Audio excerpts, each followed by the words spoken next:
that is fine. Zolani, don't forget you're on this panel. I am on this panel. Yeah, that's what I noted. That's what I figured. I hope I'm on this panel because we talked through it a lot. Hi everyone. How are you doing? I'm Zolani Stewart. I'm with Austin Howe, and I'm with Zoya Street. Hello. A critic who I have much fondness for, whose work I have much fondness for. And we're all here to talk about norms, possibility, and permissibility. Which sounds like a really airy particular idea, but I think it sort of goes down to what are we capable and not capable of doing in a video game, and what does that mean? And that's a huge, like, it seems like a weird question, but we're probably going to show you all just now that it's a pretty big question, and it's a pretty interesting question. The reason why I think Austin and I wanted to do this panel, and why we asked Zoya to come with us and talk with us about this, is because Zoya wrote a piece. He wrote a piece a few months ago. I think it was last month, if I'm correct, on the impossible principle in queer, and this was on Medium. I'm going to actually post that in right now. Oh. Austin already did it. So fast. All right, cool. So you wrote that piece, and what he was, and I think that was part of, if I'm correct, your series about interlingual critical writing. So could you tell us a little bit about what that piece was about and what it was trying to do? Yeah, so it started out just from trying to more writing that's in conversation with games criticism that's written in languages other than English. Pardon me. So I've been, a few months ago, to kind of get more reading done around games criticism in Japanese and like French and maybe Spanish as well. I haven't done anything in Spanish yet. The very first thing was kind of struggling with just figuring out where all the Japanese games criticism is. We're really, really fortunate that we have critical distance for those of us who read in English that kind of curates and collects together a bunch of interesting and relevant games criticism. So whenever you have a question like, has anyone written about such and such, then a first place you can go is to go and search critical distance. Or if you just want to know what people are talking about this week, then you just go on critical distance and it's right there. And as far as I'm aware, so far, they don't have that in Japanese and they don't have it in French. And so just this starting point of trying to figure out what's out there and what people are writing is quite difficult. So since it was something that interested me and that I was finding difficult, I figured it might be interesting to other people as well. And it might be some worthwhile work doing.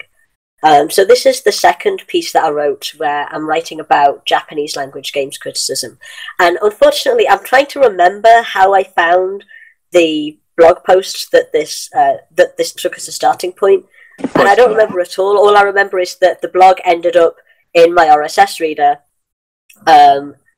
So I just went in and had a look at the post that they'd uploaded recently. It was a post called Norms and Games. And I thought, well, that's interesting. Like norms instead. Like, what does that mean here? And it's a very short title as well, so it kind of caught my eye.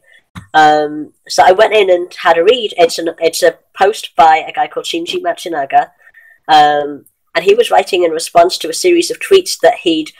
In fact, he's storified on the Japanese equivalent of storify by someone called Masayuki. I don't think they've made their personal name publicly known. Masayuki Hanbalic. Yeah, so the handle is Hanbalic.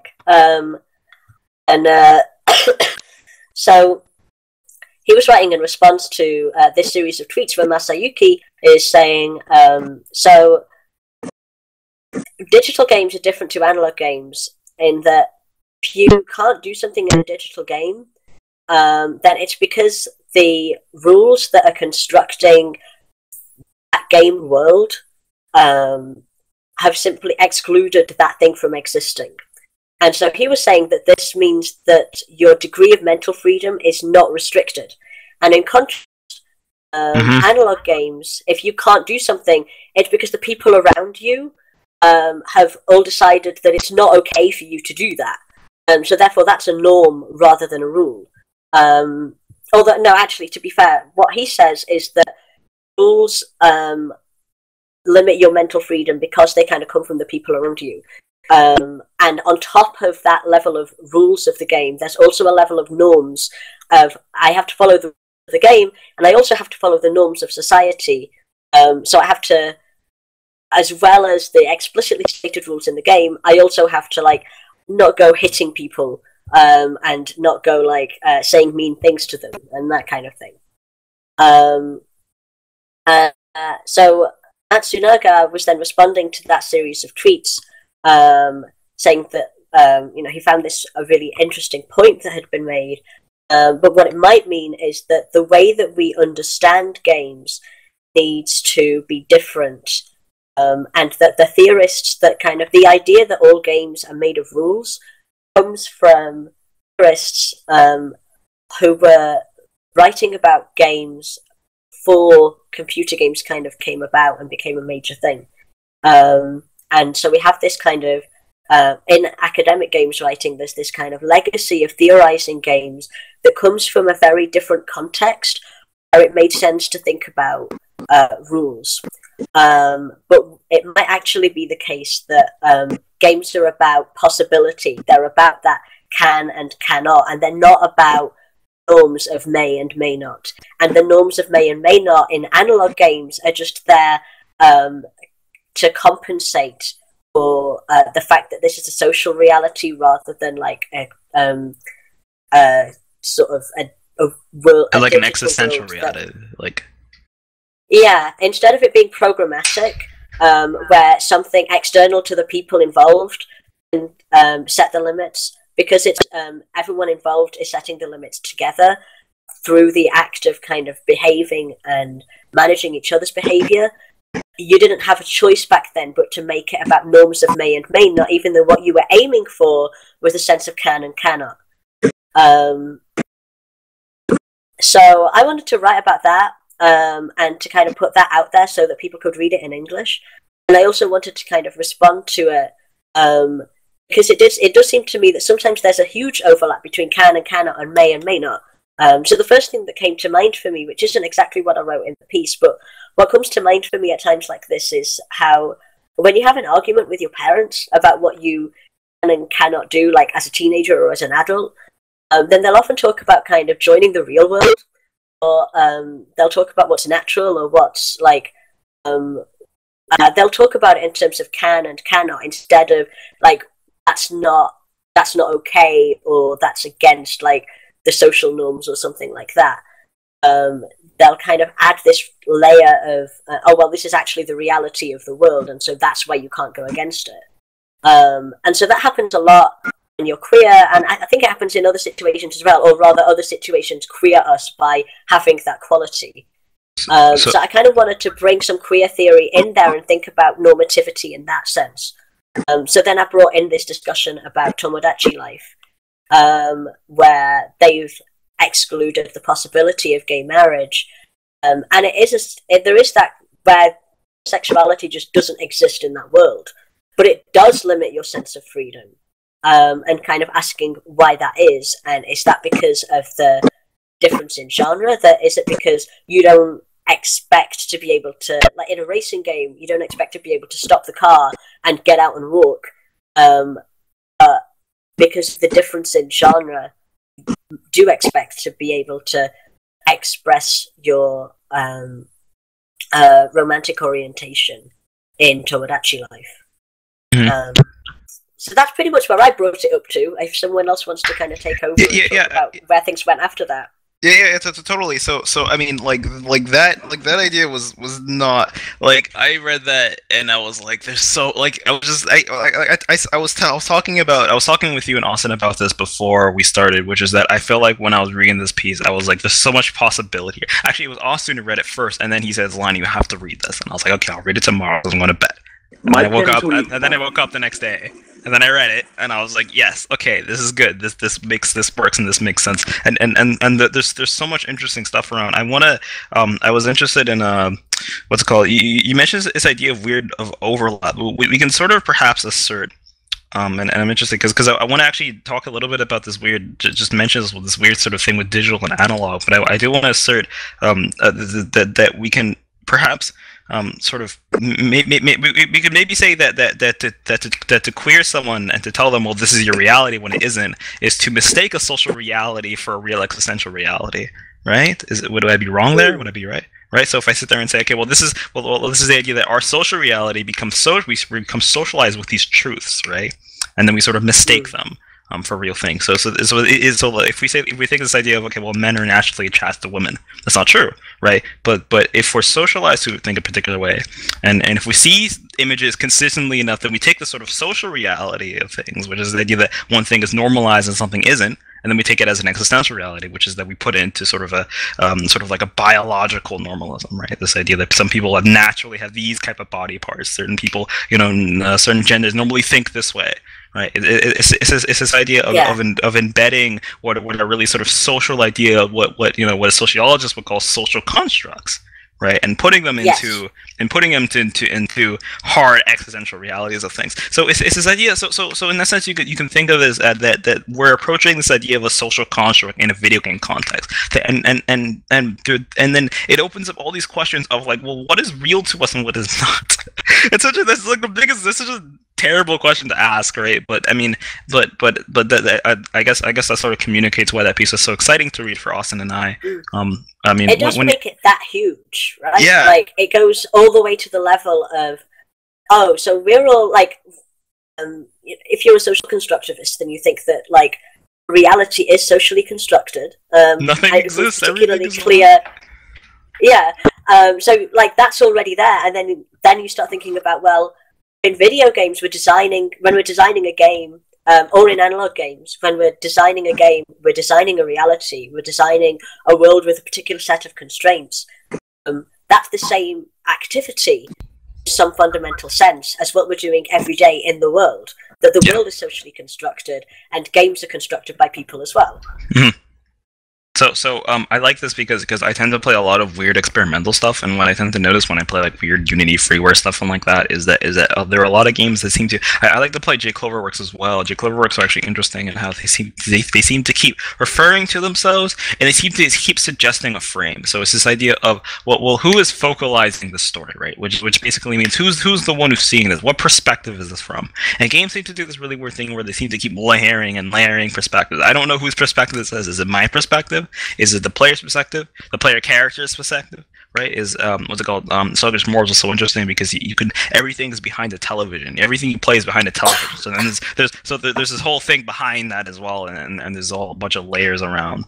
There's something really cool and weird about that.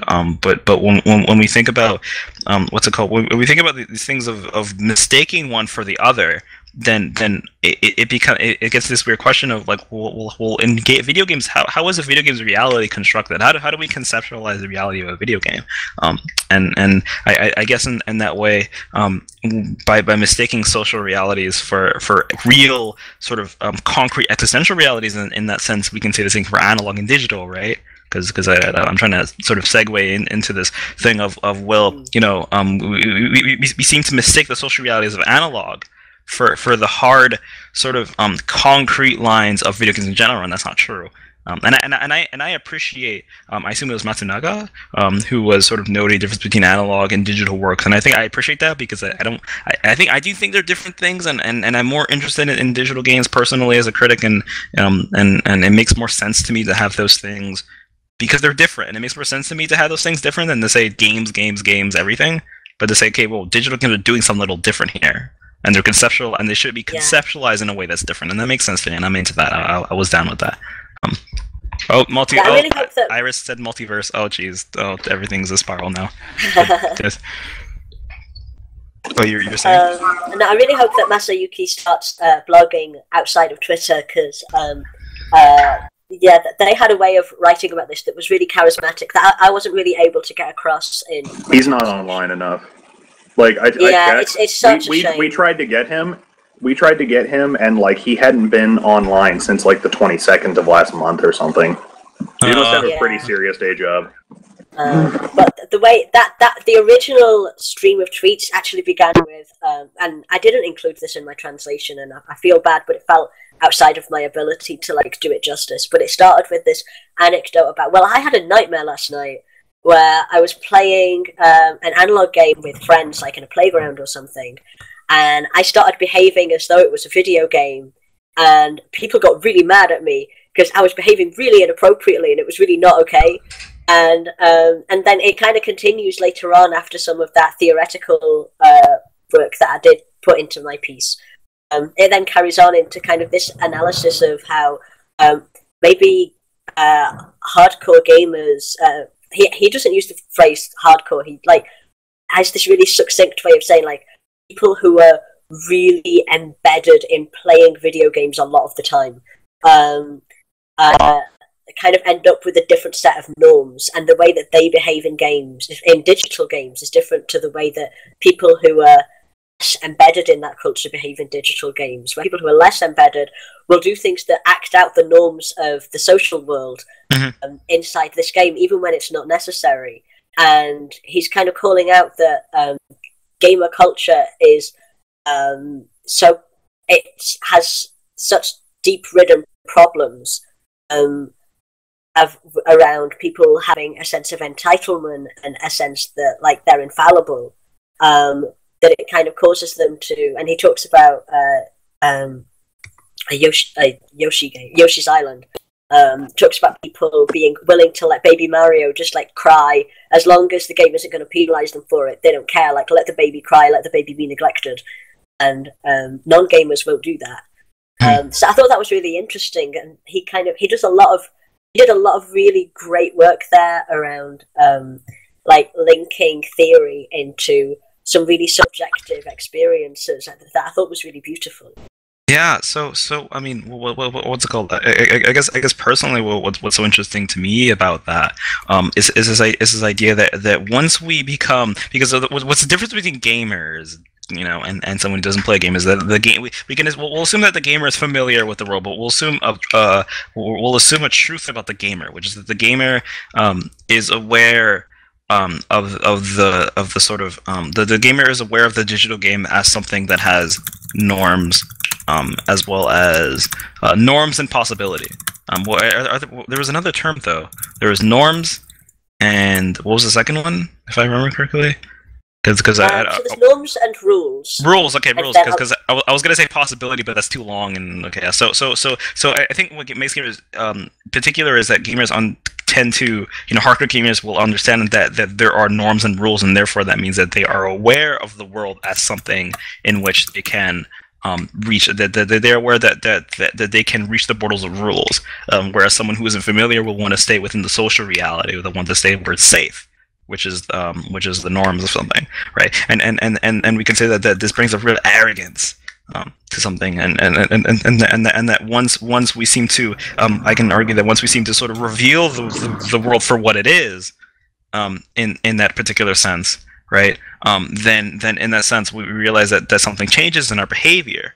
Right. So once you realize, okay, well, actually, I don't have to do these things. I don't have to do these social realities around. I can actually push these to the literal reality of this universe, the literal existential reality of this universe. Then we see a lot of sort of moral undoings. In fact, we see the whole idea of morality sort of crumble, I can argue, right? And this idea, and so if I want to twist this into some kind of narrative, I would probably say that there's something about the ways in which that once we see the truth of something around us, then we can say that order starts to kind of crumble down. It's really weird. It's a really weird thought, but there's something particularly about that. And then what we see is that we see games, going over time starting to struggle with that, starting to struggle with this, what's it called? Games struggling with their own morality, struggling, and when we think about something like Spec Ops, or we think of something like what critics like to call it. So game critics like to call this thing shame play, right? Which is the idea that of a very sort of light, kind of not very effective, a little bit of a shallow way to sort of make you aware of your own sort of, of your own sort of moral and doings within play, right? So if I shoot people and then the game says you're doing a terrible thing, it's like, well, this is the only thing I could do. This is the game, right? And in that sense, you realize that it's not really doing anything for you, right? So you call it shame play in a sense to sort of know how ineffective it is. But the idea that shame play is something that is around can tell us that there are games that are not only struggling with the idea of morality within play, but also games that are struggling with this idea of what is the difference between a social reality and the actual ends of this? And should we actually go across and try to touch the ends of this reality? Is it something we should do? Right? Is something wrong about that? Is this idea that once the sort of what's it called? Once the blinders have been sort of lifted apart and we see what our reality for what it really is, and then we sit there and go, okay, well, what do we do now? Right? And that's like a really weird thing, and that's kind of like an uncomfortable thing if you really think about it. Yeah, that brings up a whole load of interesting things around kind of what would happen if there was more understanding of that difference between rules and norms. And also the kind of question of, well, how far have I participated in constructing the social reality that makes me have to behave a certain way in a game? Okay. So, like, it's like if a game wanted to make me feel bad for killing a load of natives, and I'm a colonialist, then. But it's constructed in such a way that I can't actually continue with the game unless I participate in that. Mm-hmm. Then does it make any sense to try and make me feel ashamed for that? Mm-hmm. Or does it just feel arbitrary and annoying? And in contrast, like if there are kind of norms at play in how people interact with a rule system, regardless of what's not entirely regardless, but how they make use of what's possible and what's not possible, and what becomes foreclosed just by a set of social assumptions. Does it then make a lot more sense to kind of try and do something with shame? Okay, yeah. So I mean, shame is a weird thing because it's this idea that because you're talking about. You mentioned before about people being sort of infallible, right? So once they realize they're sort of, because in some sense they are, in some sense, right? You can argue that they're and in that sense, they sort of act out particularly those behaviors. I guess, I guess I'm thinking now. I want to talk about because I want to talk about one of the quotes. I'm just thinking. I want to talk about I'm just remembering now. I want to talk about one of the quotes. And I thought it was from Matsunaga, but I think it wasn't. That was in the piece about this idea. Which one specifically? Well, it was the freedom one. It was the one about if something doesn't exist. That's Masayuki Hanbei. Okay, yeah. So that's Masayuki. So I wanna sort of go over this idea of Masayuki, and this idea of because what they observe, of course, right, is this idea that if there isn't a possibility around this, and this goes again to what Zoe was mentioning of the behaviors that come up once gamers realize that they're infallible, or at least they think they are, right? And it's this idea that how about we start taking away things that you can do, right? And we say, okay, well, you can't do this anymore. You can't do this left and right? And what Masayuki is saying, well, these things actually don't make you less free because things that aren't in the game don't exist, right? Things you can't do don't exist, right? In a sense, right, and of course these things get really weird with stuff like Tamagotchi Life, right? Because Tamagotchi Life is an interesting game in the sense that we can if you can only do straight marriage in Tamagotchi Life, and you can't do gay marriage, right? And if we just take Masayuki's word for it, then we can say that in Tamagotchi Life, gay marriage doesn't exist. But at the same time, if it's weird because the desire towards something of alterity, this idea that I actually know this exists. This game is telling me that it doesn't, but I know it does, right? In a sense, it seems to sort of break that. So it's like a weird. So it is kind of a weird thing. But I'm really interested in this idea of freedom, and I'm interested in this idea that if there are things that we can't do, that doesn't make us less free, right? Which is the quote, if I'm correct, right? Which is that a game having less things that you're able to do doesn't actually make us less free in the game. And the reason why I was so into that quote was because I feel like it really challenged a particular very pervasive ideology within Western games. In particular, Western sort of big AAA games that have, and I've noticed before, have gone through what I've called before sort of expansionism, right? This idea that you want to put as much stuff in as possible. You want to increase the level of freedom. And then, of course, there's attack progressivism, right? This idea that as we go on, right, because we can, have more polygons, and we have more processes, and then we should put more things inside of it, and therefore in itself we become more free, we increase our freedom. But Masayuki is saying the opposite. He's saying, well, no, we're not actually more free with more stuff in it. So if we're not, if taking things out of a game that we can't, if we could do less in it, if being able to do less things in a game doesn't make us less free, that means the opposite as well, right? Which is that to put more content in the game doesn't necessarily make us more free. And that particular concept is one that I'm actually really interested in. Austin, I want to know if you have any particular ideas about that, because I know we talked about this particular quote for a little while before. Yeah, I was obsessed with it for a week. Yeah, I think we both were, to be honest. Like, my immediate reaction to this was I started reading the article, and then I grabbed my head, and then I started screaming, and then I started rolling on the floor, and then I was just like, "Oh my god, this is so amazing!" And then I tweeted out what is still my pinned tweet, which was the actual quote was, in all caps, "Attention, Japanese games criticism is running circles around us." Yep. And with a link to the article. And I'm pretty sure that's like currently my most retweeted tweet. I'm not even sure how it ended up making the rounds like that, but... yeah, but sorry, I've ended up... You and Zoya were having a great discussion there, so I ended up just kind of hopping into chat a little bit and talking to some of the people there about a lot of stuff. But I guess I'll just go with my initial reaction to it, was that you really liked it as kind of a justification or kind of an idea about abstract games. Off there. I am? Hold up. Does that sound better? People seem to be cutting off. You seem to be cutting off a bit. Hello? Hello? How are we doing? Sound? Hello? Okay, you're doing a little better. Okay, well, let's just roll with it. My initial reaction was that, okay, well, first of all, a little context. I've decided recently that basically the work I want to do is to justify video games as a form of storytelling. Not as a form of art, but as a form of storytelling, which I think is a lot more specific. And I think it's a little less proven. I think that, there's been lots of great work that justifies games as an art form, but not necessarily a lot of ones that justify games as a medium through which to tell stories. And so my fan keeps going high and low and high and low. God, it's driving me crazy. So the thing for me about this was that this read really as a kind of a justification of highly authored games, which are where a lot of the really genuinely brilliant storytelling in video games has been done, in my opinion, is through largely authored experiences. Because a thing that I read, a thing that I'll read in dumb forum posts a lot is like somebody like they're playing Final Fantasy VII and comparing it to a Western RPG, and he's just like, why can't I pickpocket any of the NPCs or something like that? And it just seemed like such a wrong-headed approach to playing the game, and I didn't necessarily have the words to justify it. And the thing about it is that I never felt weird about that in Final Fantasy VII, because I didn't come to Final Fantasy VII to pickpocket someone. That's not what I came to this game to do. I came to this game to do the thing that the game told me it was going to let me simulate.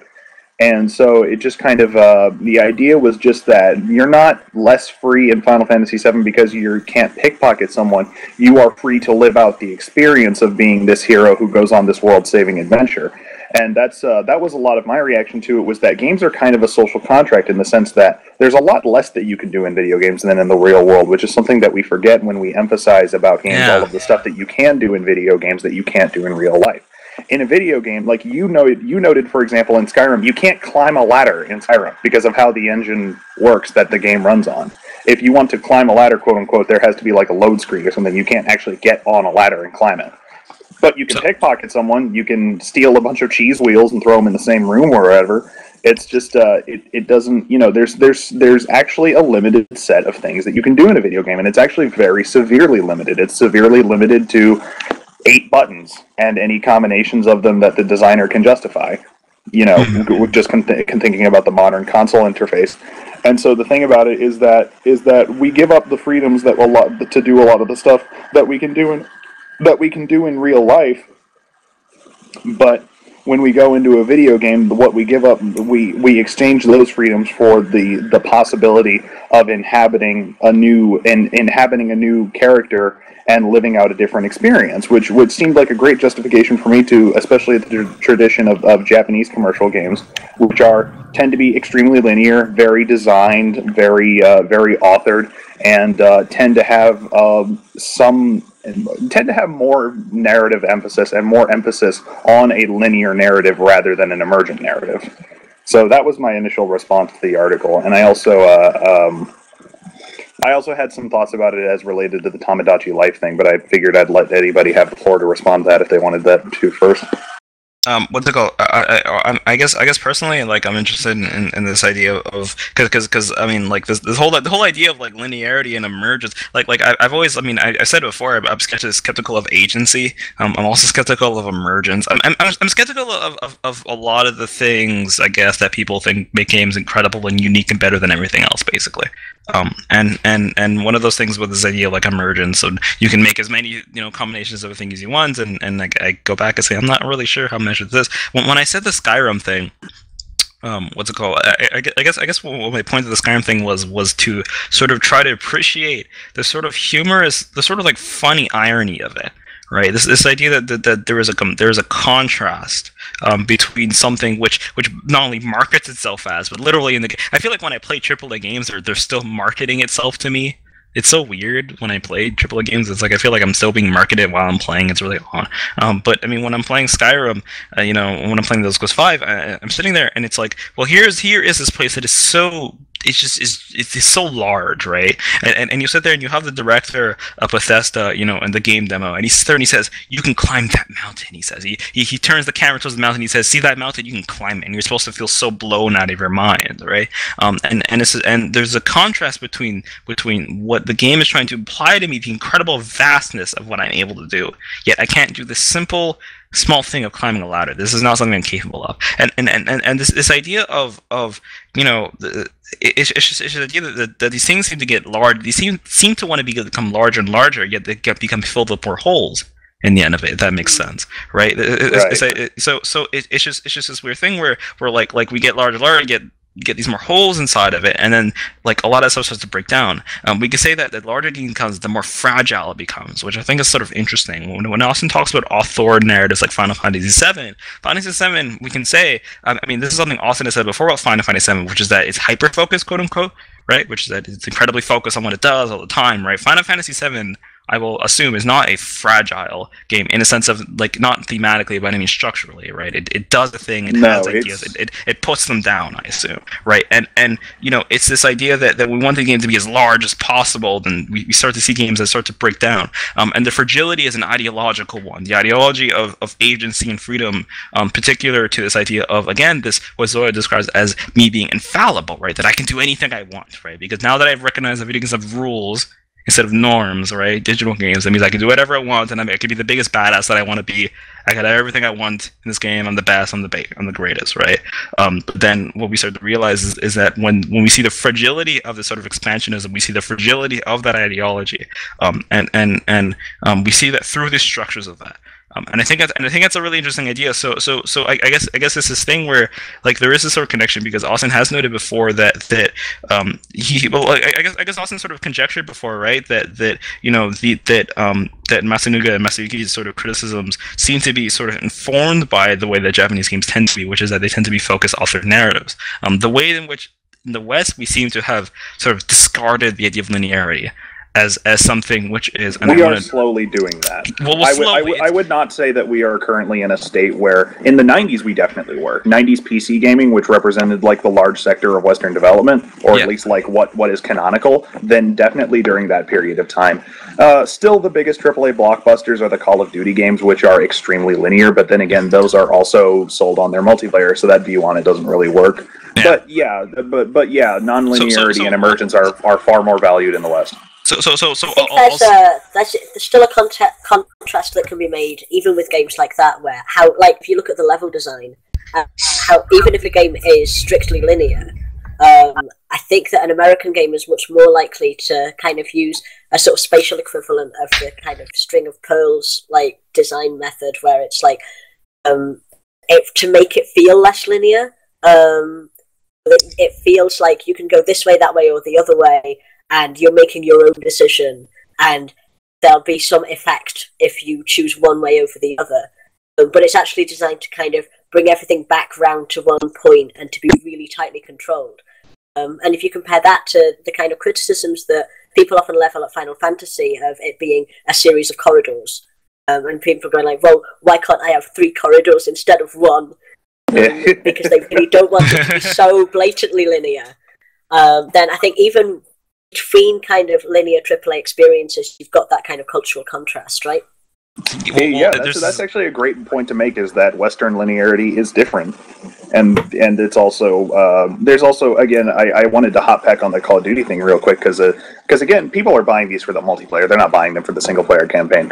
Or at least I don't think anybody has bought a Call of Duty game for the single-player campaign since the original Modern Warfare came out. That's pure conjecture, but I'd die to the death. I'd fight to the death arguing it. But there's the other thing being that it's there's an inherent kind of non-linearity to multiplayer as well. You know, these games are sold on their multiplayer, and it's like not a fixed narrative that this person will always win. It's likely based on their skill and their familiarity with the maps and such. But I think that's another topic worthy of discussion going further down as well. But that would be a kind of that would be a bit of a derailment here. What's it called? I want to. Geez. So basically, all I'm saying is that the more we think about it, the more we realize that that linearity is really, really devalued in the West. And I mean, this was more and more apparent, like, just as the FF13 release cycle went on. Like, the West reaction to that game was just to break out in hives. And granted, that was a bad game, but like. Just, you know, like, the thing that people seemed to latch onto more than anything was the fact that it was explicitly a series of corridors. Never before had a game looked more like lines, because it was, you know. So this is an interesting point, because Final Fantasy games have always been somewhat linear, if I'm correct, right? But yes. but now in Final Fantasy 13, now everyone gets because in highs. Why? And ask, well, why is that? And then I think, well, maybe it's because people want a sort of illusion of emergence, perhaps. Right, which is what I'm thinking about. But there's also there's more factors going on there that have to do with specific JRPG genre criticisms. For example, FF13 doesn't have any towns. Like a thing that breaks up the pacing of an older FF game will be like, okay, here's a dungeon, so this is an action segment essentially, you know, like, and this is like a thing that's moving the narrative forward. Whereas when we go to a town, we buy weapons, we sleep, you know, to rest up. Maybe we talk to a few NPCs. This is when the game is kind of in a lull of its pacing. FF13 kind of removes that entirely, and you can't even like sit around to talk to the NPCs. Like, they don't even have multiple dialogue. You literally walk past them and they talk. Like, and so it's just kind of like, it just kind of, by removing that, it kind of kept the game at this high, like this action pacing at all times, which, considering the fact that the game was 60 hours long, was really exhausting. But that's a whole. I mean, that's a huge other can of worms. Yeah, what's it called? It seems like a more design criticism specific to Final Fantasy 13. But well, like I guess what I was interested in is this idea of well, you know, this idea of you know, that there are particular kinds of linearities. There are linearities that feel more open than other linearities, right? So then I'm sitting here and I think to myself, okay, well, I mean, it's probably a lot more complicated than we can think of linear and emergent, right? These sort of terms don't seem to really work as well as we would want them to in these kinds of cases, right? So it's not as good. But you know, sometimes, I mean, if you think of something, because you guys were talking, and I was thinking of like a Axe or something like that, you know, where you have multiple options, but you end up technically in the same place. Technically, you go to the other mission, so it's the idea of like it's sort of emergent in some sense, linear in other senses, right? But I feel like in the sense it's always the illusion. Maybe it's unfair to say it's an illusion, but you know, it's a sense of I always want to provide some kind of emergence somewhere, which is the idea of I want to have some options.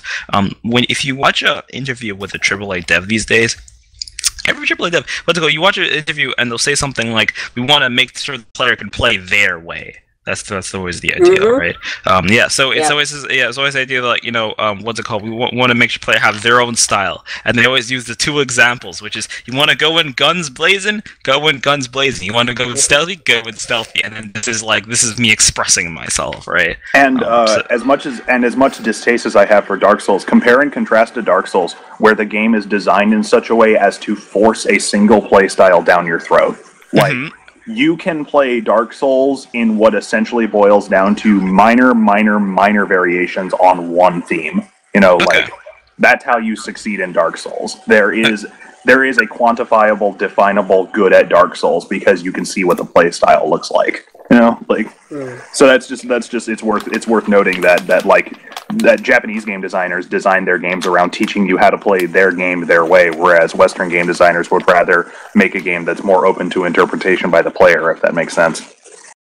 I think there's so much interesting cultural work that could be done around this, right? Like, you can see similar sort of trends in other aspects of culture, like how do people raise their children, like, and things like that. And it'd be really interesting to see more work like that happening, and kind of linking what do games critics say in different cultures to other kinds of cultural discourse that happen. Sorry, did I just derail the whole conversation? No, absolutely not. No, it's just because I was on mute for a second there. Geez, so you're right. So I guess this is why interlingual criticism, if that is what it's called. Interlingual. Yep. Okay. Yeah. So interlingual criticism. I guess that's why it exists, right? To sort of see if there are differences, particularly because I guess you would normally think that under internet culture, that this idea of sort of locality. Of attributing ideology to locality isn't something that's as pervasive, that things mix, but they probably don't mix as much as we like to think they do, actually. So I mean, I'm not really sure, but that's part of what interested me to get started. Kind of going, actually, the internet is a lot more local than we think it is, and there are all kinds of ways in which the Japanese internet is just an entirely different internet, where we're using different websites with different user interaction design, and there's a whole load of kind of assumptions we have about how we use the internet that would be different if we had a different, if our aptitudes were in different languages. Yeah. Okay. So that was another thing I was interested in. Well, Zelani hit up on it briefly, and I've become less sure of this assertion as time has gone on. But the thing that was particularly exciting to me about both this piece and the piece that you wrote, that was a translation of someone's like review of a dating sim, I think it was. Mm-hmm. Do you remember that? Those were both Japanese, right? Yeah.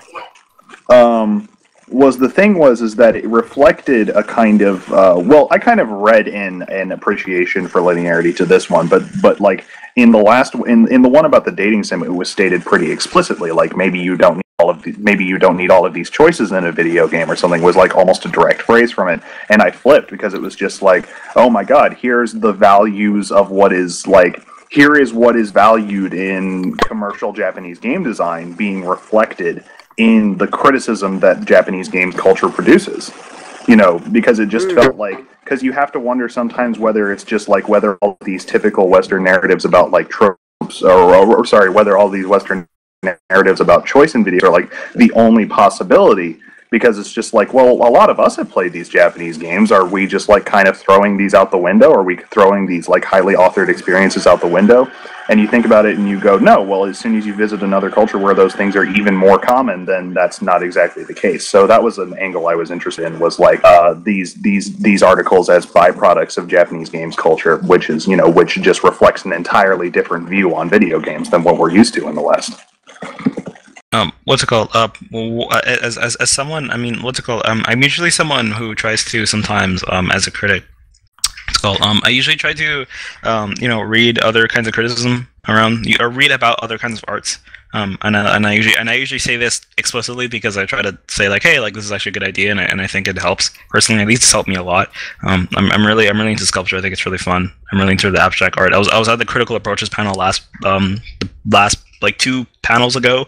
I was there, and I was talking a little bit about how I'm into art criticism, and it was really fun and stuff like that. But one of the things particularly that was so interesting is that I actually mentioned like abstract art, and I also play a lot of abstract games. I play a lot of abstract video games. If Matsunaga, I assume it was Matsunaga, who is asserting that the way in which we conceptualize rules comes from a sort of prioritizing of the analog. Right, and that's an interesting thing. I feel like one of the things, the idea of things that are around don't exist, right? So if there are things that we can't do in a game, then those things don't exist. They're not around, and then necessarily doesn't decrease the degree of freedom. What I felt like that was an opportunity. I guess I felt like it was sort of like an opportunity for me to realize that it's a way to sort of provide a conceptual base for how abstract games function.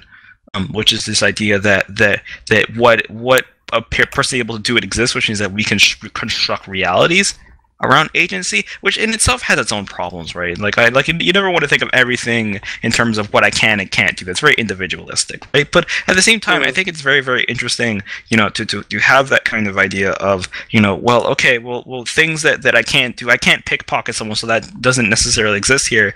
Then it makes it easier for us to conceptualize this idea of a game world as abstract. And it's very exciting for me because I like abstract art in general, whatever form, whatever medium it is, and I like playing weird abstract games that aren't representational. And in that sense, what I think the reason why that quote excited me so much was because I felt like it was providing a real, theoretical base that we can conceptualize abstract games off of, and I thought that was actually really cool because I don't think there's a lot of that. I don't think there's a lot of bases around that. I feel like a lot of the way that we conceptualize games always comes from what I was saying on the critical approaches panel before about a very particular kind of traditional kind of structured game, the sort of progressive sort of win-fail state game. But when we play other kind of more abstract titles, like, I usually need to mention like Proteus, something like that, because Proteus is pretty familiar, but folks, and such of those things, it's just like I feel like to note that, like, okay, well, these things aren't around, therefore it's constructing new realities. That means we can construct any kind of reality that we want necessarily. Right? We can create any kind of reality that we want. Essentially, the argument around that, and I think that's really worth saying. I think it's worth saying, especially in conceptualizing that's very much concerned with a very particular kind of form. Whereas I'm more concerned with how those forms can be meddled into lots of really weird, cool, and interesting things. When it comes to in weird worlds, I was playing a game. And I think that helps too, because I think it feels like a defense also of certain kinds of games that are always leveraged of them as these games which are always sort of defined by things you can't do. So when we think of something like Proteus again, we think of like the walking simulator, right? So everyone is always sort of hard in the walking simulator because I can't do things, right? So there's the idea that there's no gameplay in the walking simulator of Dear Esther, Proteus, such like that. Yeah, well, this is the idea, right? And of course, gameplay stories it doesn't work for these kinds of games, right? No, I just have so much to say about it. Yeah. Well, I'll finish quickly in the sense that, okay, well, there's no gameplay here. You can't do anything, right? There's nothing to do. I'm not doing anything in this game. Obviously, I'm doing lots of things in the game, right? Obviously, there's lots of stuff here, but yet at the same time, it's this idea that well, like, how come I can't pick up a thing? How come I can't touch a thing in the quote unquote walking simulator? It's like, well, because those things aren't around. Those things don't exist here. And then we say, well, why don't they exist? Well, there's lots of reasons for that. And it's this whole idea of well, this game is constructing a brand new reality of something where certain things don't exist, certain things do. That's an interesting idea, and I like this kind of the kind of theory that seems to provide a base for thinking about games that are different in that sense, that do sort of deviate from a particular sort of traditional structure, and also in some senses maybe provides a sort of defense for them as well. But I'm gonna stop and I'm gonna let Austin say what he wanted to say. Well, the first thing was that. Well, first of all, it reminds me of something I actually need to write for Zoya, because I kind of came up with an idea for a pitch, but I actually need to draft the article, which was Memory Insufficient is going to start doing a thing about food in games, and it reminded me of a thing in Chrono Trigger where you can go into this device and the device restores your HP and MP, but then it shows you this text display that says, "But you're still hungry." And it kind of was like supposed to be this tonal thing of like, this is like this like sad future where everyone's dying and that sort of stuff. But the thing was to me is that it ended up pointing out how meaningless food is in that universe, because you never have to eat and you never really see anyone eating. And it feels like this kind of arbitrary thing that, like, it speaks to you through the real world, like, laws that you experience, like real world laws, like you have to eat in the real world, but like these characters don't necessarily have to, and I think we can justify that by saying that they don't. Like, they don't have to eat, and we know that because they don't eat in the game. And so that's the thing, is like we have these there's kind of a middle ground there between like those sort of like the altered experiences I'm talking about that are pretty representational, and like the abstracted games you're talking about, is that these games have the possibility to create worlds where like hunger isn't a thing, just as an abstract thought experiment. Is it's just like these games don't have to have food. They don't have to be a meaningful part of how this world works. the other thing was that the other thing was that the more I thought about this article, the more it redefined what I started to think of as... we could hear a lot of bike moving, by the way. I just want to note that. I don't know if that's something around there. Bike? Mic moving around like a that thing. Oh, that's probably me. My laptop's sliding around in my lap. I'll try and keep it in a stable position. Yeah, okay.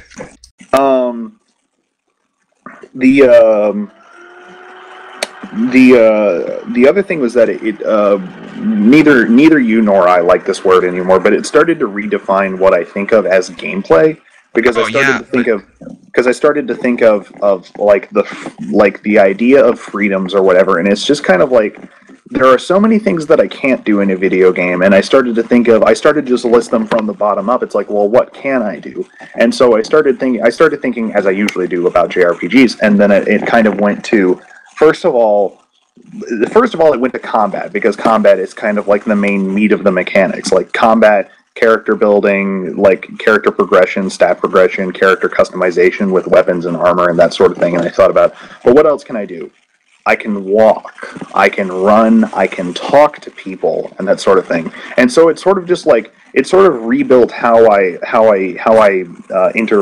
read games and how I read interactivity in games. Because the thing about it is that these are all things that I am in control of, and they're inherently part of what we should be calling play. But you've been really skeptical about the word play.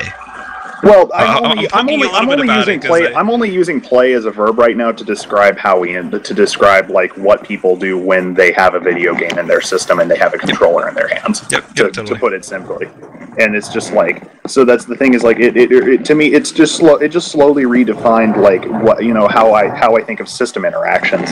And so the thing about it is that it redefines it basically it helps reconceptualize what's important and what's not important in terms of interactivity in games. Because there's a whole lot of, like, for example, like someone will play a JRPG and they'll be like, in a cutscene, they'll be like, do I get to play the game yet? And because what they're talking about is they want to go to a dungeon, they want to run around, they want to fight monsters. It's just like, well, you're playing the game right now when you're doing this, when you're scrolling through text. You're reading this text right now. You are reading the text. You are not having the text read to you. You are reading the text, and you are scrolling through it manually at a speed that you chose in the options menu. And you're probably hearing it in a voice that you constructed in your head. This is all interactivity. And this is kind of a new series of thoughts for me, and I have to see where it goes. But it's definitely helped me both enjoy Xenogears more and helped understand what I'm calling its game architecture, like the series of decisions, like that aren't necessarily related to design, but the ways in which the game is put together, like its decision to use 3D backgrounds and 2D sprites instead of 3D character models and 2D static backgrounds. Like, that's become hugely important for how I'm reading that game right now. Sorry, that ended up being a huge thing. No, it's enough. I've been doing way too many huge things. It's just what I have a bad habit of that personally. Like I want to note quickly too.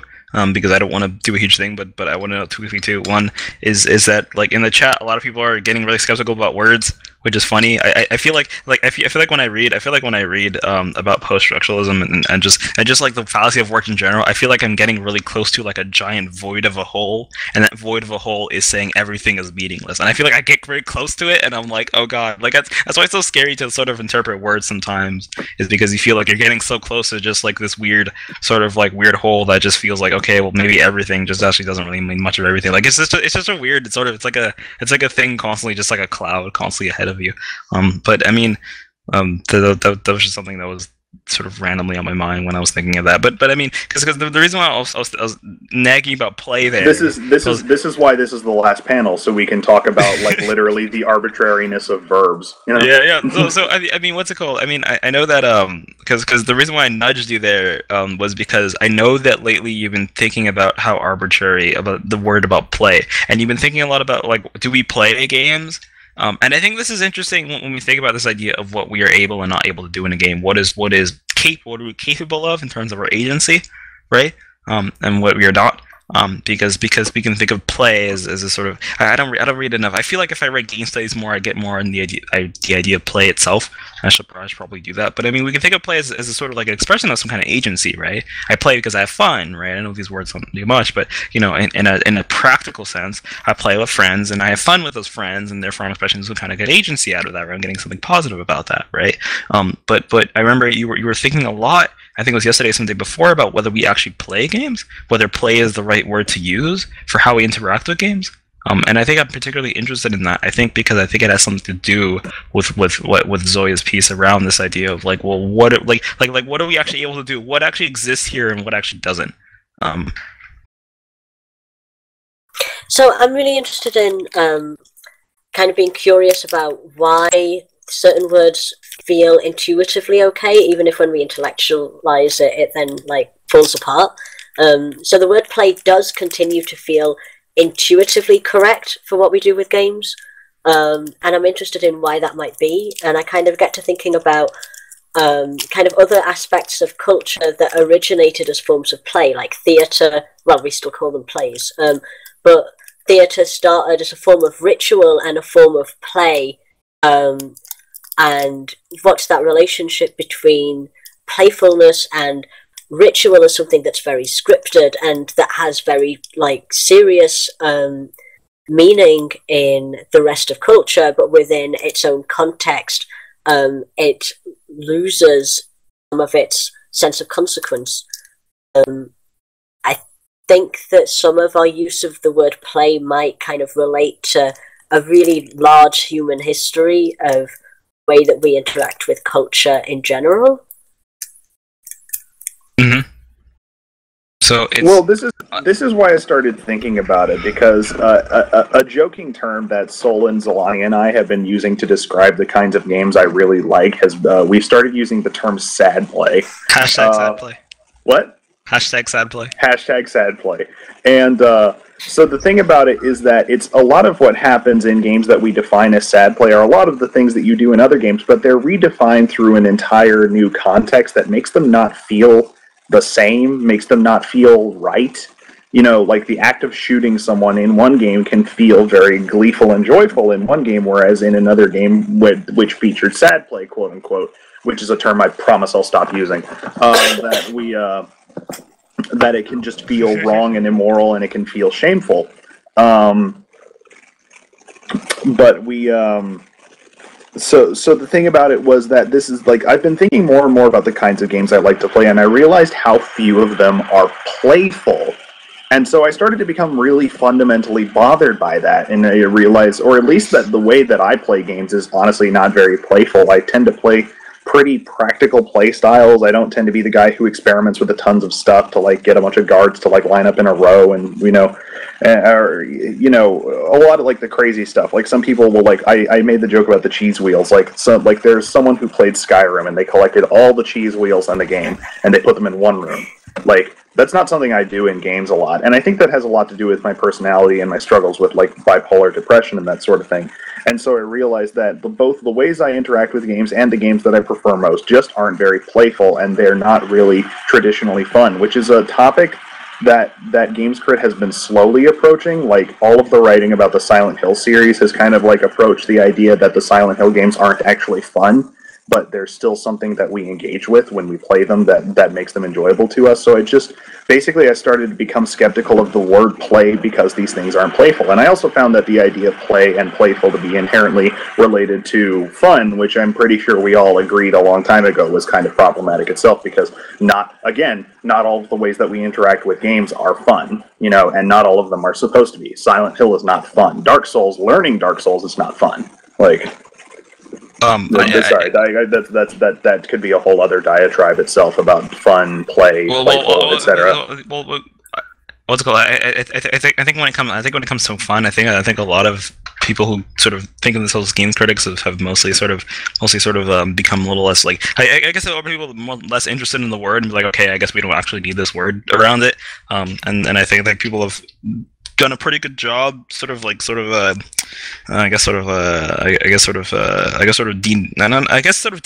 the word and its importance, I guess is the best way for me to put it. So I'm just interested. But this idea of games and games being playful, right? This idea that games are playful, we play games, right? And this idea because Lana was in the chat, and she said, well, I'm not, and she's like, well, I'm not worried about what these actual words actually are compared to what they describe and what they imply, and that's a good thing. To sort of keep in mind, which is that, well, it's not. I'm trying to think to myself, okay, well, I'm thinking to myself, okay, it's not about what play is, what playfulness is, what isn't. It's like, okay, well, what does playfulness necessarily imply in that sense, right? What is playfulness compared to what does playfulness describe? And then I say, well, are we doing that thing, right? So in that sense, I honestly I think I'm pretty sort of it's interesting. I guess I'd say that I'm pretty kind of like down with what you've been saying about that. Like, I'm not sure if games are actually playful. Games seem actually very hard and rigorous. What's it called? It seems sometimes feels like labor, which is also something that Polanski has talked about before. You know what I mean? This joking topic that's been coming back up again, especially when we talk about MMOs. Like, boy, when did games start to feel like work? And I'm like, you know what? Maybe games are work. What's it called? We talked about Stefan on the panel on Tuesday, I think. I talked a little bit of that with Austin and everyone else, with Iris and Ian on their panel earlier today. You know, this idea of labor, yes, labor. Labor and all these things. It's just, but this idea of like, well, games don't actually seem as playful as they seem to sort of imply that they are. So this difference between, this difference between this idea of like, this is what you on Twitter, actually, Austin, was that there's a sort of play is an aspirational word. Play is the ideal of right. Because we want it to be played. It's an ideal interaction. Yeah, so it describes an ideal state of like, if the game is great, then we are having fun playing, and we are in a playful state of playing it. Yeah, exactly. Exactly. So it's this idea that plays is this aspirational word. The quote unquote reality. I don't even know what the hell is real anymore, honestly. But because we can say the reality of our experience doesn't seem to really match play at all. You know what I mean? And there's a relationship between what we want it to be and what this isn't. And yet, we not only this is not something that's recognized very much. Right, or at least I don't see as much sort of self-awareness about this idea of play as I'd like to. But this idea that we keep striving towards it without a sense of self-awareness and then recognizing what the thing actually is, right? And then when you ask yourself, just 2 seconds, like I just want to ask yourself, like it's just like, okay, well, why is that? Like why is it that we keep going to your play? But it's not actually that. We don't actually want to reveal it for what it actually is. Well, do we just want to keep this sort of delusion? Anyways, I'll stop. I'll shut up. Well, I wonder if part of how we think about this has been influenced by, changes in. I mean, Austin just made sure told people to watch the stuff about capitalism, but about changes in how labor has functioned under the development of capitalism, and those ideas of like being alienated from your work, changing the way that labor feels and the way that we think about it. So, like, not all forms of labor are unenjoyable, right? So, like, we're careful to validate the kind of work that people do, in, like, for example, in games criticism, but in lots of things, as a form of labor in and of themselves, and that are worthy of, like, being valued and compensated and whatever, even though people don't feel alienated from them. And it's this kind of very recent trend to think of any work that's not alienating as not really work and therefore play and therefore doesn't deserve to get paid.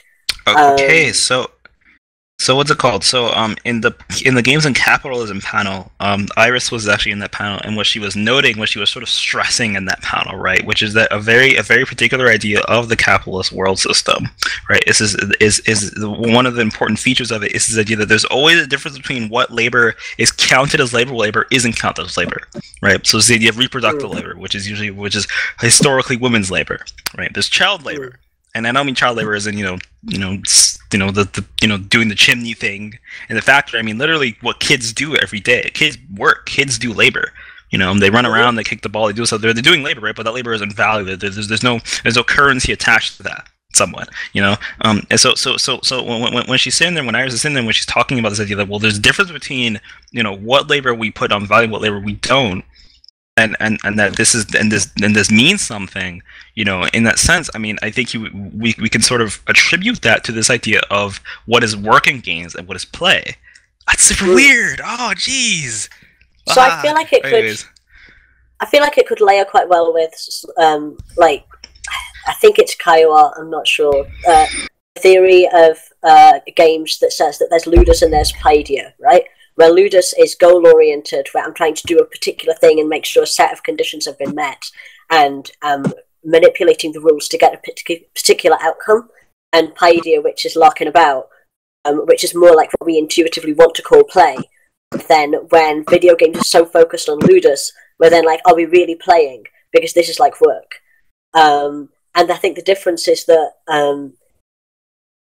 we've come to think of work as goal-oriented, and also you feel alienated from the outcome, and you're having to force yourself to do this because you don't really care, and you don't have anything personally at stake in what happens.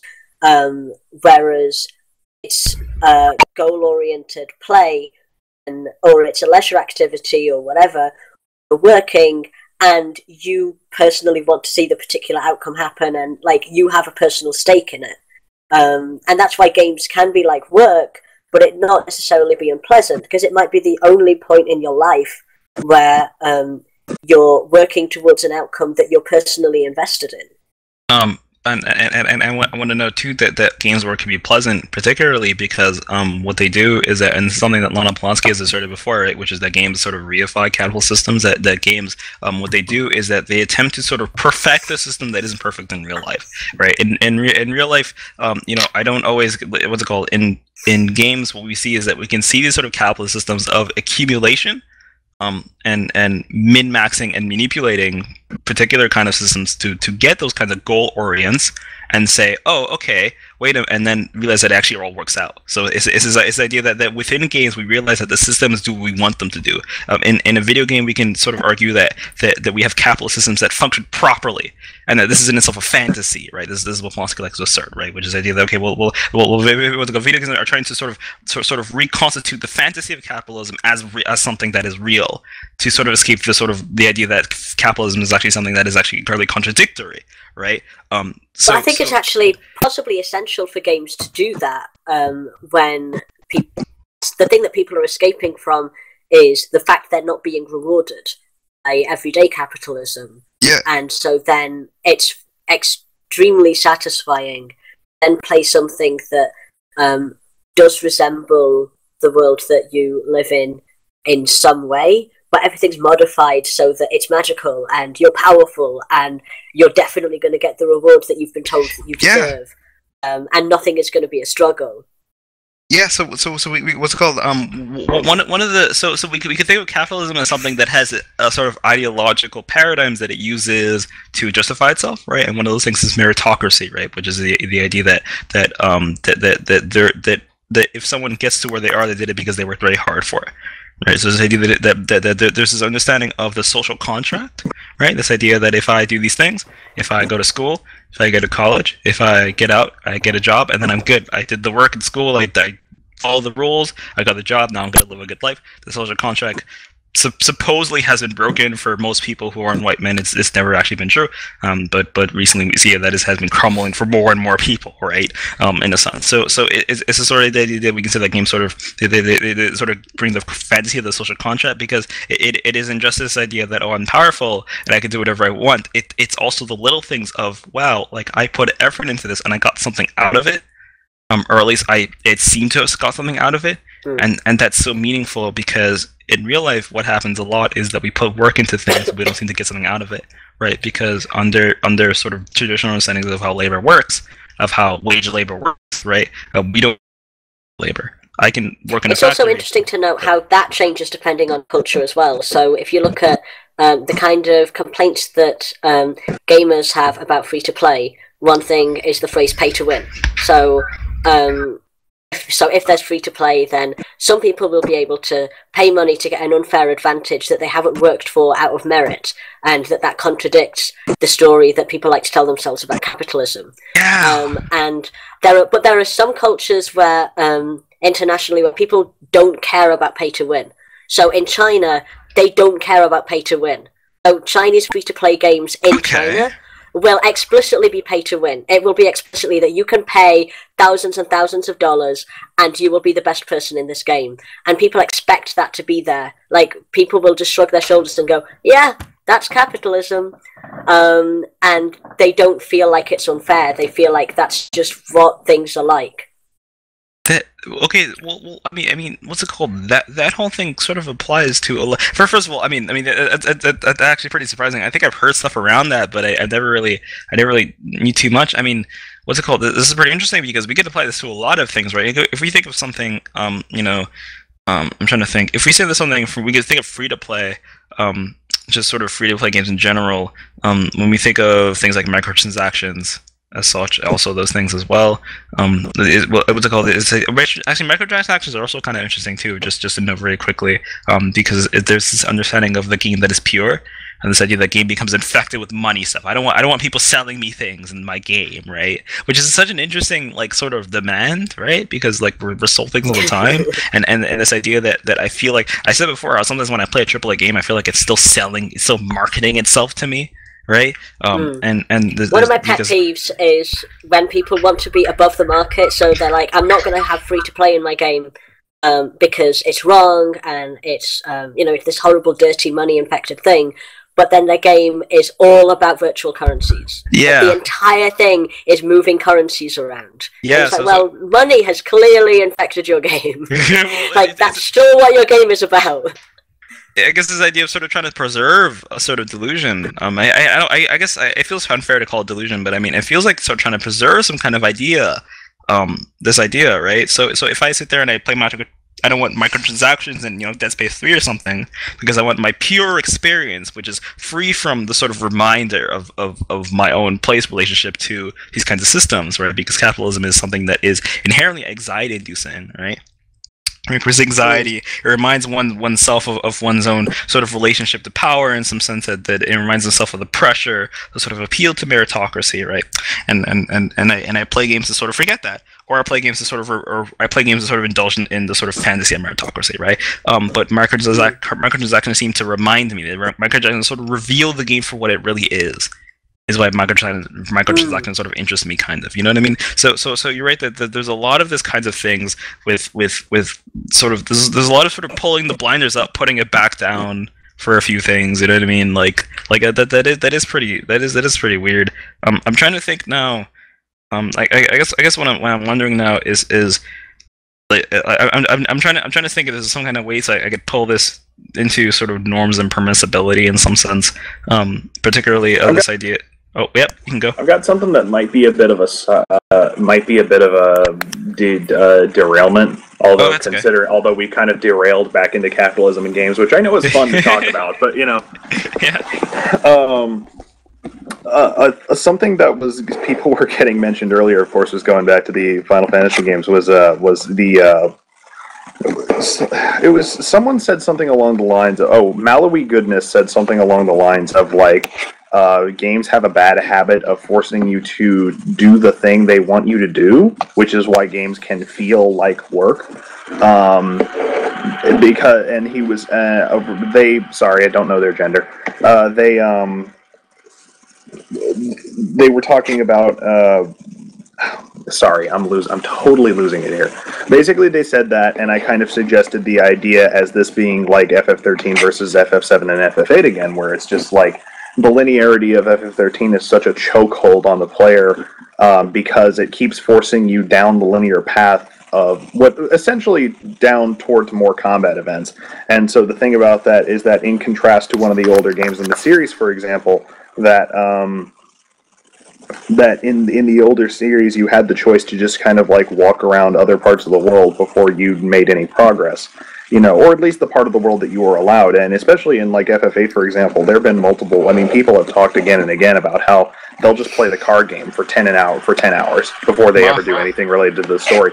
And so it's just kind of like this example of like the freedom in games and what we can do in games, and also this idea that like we're not always doing the thing that the game finds central. I'm not really sure if I have focused thoughts on that, but I was wondering if that might be a jumping off point for something. Well, I mean, when we think of linearity, even in that sense, I mean, and we think of this idea of progression, sort of like progression systems, right? Of going from one thing's front to an end, right? In particular, and then we think, okay, well, I can stop. I don't think I ever actually played a Final Fantasy game, but one thing I will note is that I've read a few pieces. I've read your piece of Final Fantasy VIII, and I also, one of the really interesting pieces I've read was Cameron Kunzelman's piece on Final Fantasy VIII in Nightmare Mode. That piece was so good. Yeah, what's it called? Rest in peace. And it was Wait, was it for his blog or Nightmare Mode? Nightmare Mode. Oh, I didn't know he'd written a different piece about it. I'm gonna have to see that. I don't think I read the one in his blog, but particularly, but he wrote a piece on Nightmare Mode, RP, and it was like about it was about this particular part in Final Fantasy VIII where I think one of the women in the game, she is like flying in space or something, and she's in space, and you That'd can kind of. Okay, so Renault's in space. She's flying in space for some reason, and then what happens is that, and the thing is that I think there's a text box that's just 3 dots, right? And man, you don't know much about FF8, do you? I never played it. I never played FF8. So there's 3 dots, and then what happens is Cameron is asserting that what he's saying, he's kind of blowing my mind. He's saying, okay, well, I can just leave it here, and Renault will be flying in space forever. She would never stop flying in space, right? Because everything's still moving by, and it just breaks. It just like this idea just breaks the game in a sense, right? Like our whole concept of it, right? Well, because it's pressing buttons. Well, it's this idea of a temporality, right? This idea that things have pacing to them, that things go from left to right at a certain time. But when I sit there and think I could just stop this, and this event will just keep happening, and this will be the reality of the game, right? The reality of the game will literally just be this person is flying for space for as long as I want. It's a really freaky idea. So this idea that I can sit there and play card games, and this would be the story. If I just play card games for 10 hours and I turn it off and I never play Final Fantasy VIII ever again, right? I just play the card games and I just stop, right? So in that sense, it's like, well, I guess it's hard for me to conceptualize. It's like, well, what does that imply? Well, it just kind of, I feel like it just breaks everything in a sense, in a really interesting way. Does anyone have anything on that? Okay. Oh, is something up with your mic, or? No, chat stuff. Oh, you cut up there. Zoe, do you have any? No, there's sorry, I'm responding to something in chat. Okay, yeah. So, I mean, anyone have any thoughts on that? Particularly, I know it's kind of freaky. It's kind of like a weird thing to sort of go over, but no, I really like that thing about thinking about non-engagement as one of your like affordances in a game. Sorry. Okay, Zoya, go first. Sorry. Just when I was writing about Shenmue, there's this bit towards the end where you have to spend a lot of time doing. I mean, this is interesting in terms of the discussion of work as well. The character gets a job, and you have to spend time doing that job, and it's really repetitive, boring work. And you have to spend, and in Shenmue, it's time isn't dependent on like, oh, you finished this activity and therefore time passed. Time actually passes. Like it's like 10 minutes is 1 hour or something. So you actually have to be at this workplace with this guy for a certain number of like minutes and ultimately hours, because he has to work like at this job for quite some time in order to get through the game. And I felt really frustrated that I was having to do this really boring task. And then I sort of thought, well, the requirement seems to be that I'm here a certain amount of time. Like, he does get paid per bit of labour that he does, but he doesn't really need the money. So I thought, do I actually have to do this work? So I just kind of had him sit down in this forklift truck and just sit there, see what happened. And he got yelled at by his boss, but other than that, like, it didn't have any negative effect on anything. He was still in the place that he needed to be at the right time. So I was like, oh, I can play this by refusing to work, and that can be the way that I do this game. And it was a really strange feeling, just kind of putting the controller down and doing something else for a while, until he can clock out. I think it's